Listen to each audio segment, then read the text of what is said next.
რა მოხდა 27 იანვარს Courtyard Marriott-ში. Ეფი ახსენებს იმ ფაქტს, რომ ის კარგავს ბავშვის ვიზიტის შემდეგ სპეციალურ ბარათს, რომლისთაც სარგებლობა შეუძლია მხოლოდ და მხოლოდ სასტუმროს მფლობელებს. იცნობდნენ თუ არა მკვლელობაში ეჭვმიტანილი არასრულწლოვანი და მოკლული სტეფან კოჰენი ერთმანეთს. 26 ხამე სტეფი კვლავ შედის ამ საიტზე, ეკონტაქტება კვლავინდებურად არასრულწლოვანს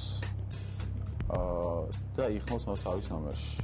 რა ურთიერთობა ჰქონდათ ერთმანეთთან ეჭვმიტანილს და მოკლულს?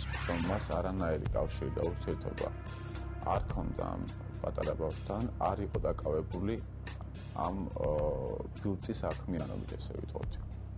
ხმაურიანი მკვლელობა და მოკლული კოჰენის დედა თბილისში. ჰქონდა ჩვეულებრივი მეგობრული ურთიერთობა, ჰქონდა ყველანაირი თემებზე საუბარი. ჩვენ არ ჰქონდა არაფერი ერთმანეთთან დასამართი. ძალიან თბილი ადამიანი. Courtyard-ში მოკლული საფრანგეთის მოქალაქის დღემდე უცნობი ფოტოები. რა უნდოდა სტეფან კოჰენს აფხაზეთში. ახალი სერვისი თბილისში, კაცი გამოძახებით და ეგრეთ წოდებული მეძავი მამაკაცები ქუჩებში. ზუზულინა, საბრინა და თამუნია, ადამიანები, რომლებიც საკუთარ სექსუალურ ორიენტაციაზე ღიად საუბრობენ. 17 წლის წინ გადაღებული სკანდალური კადრები და ფარული ინტერვიუები, რომელიც დღემდე არავის უნახავს.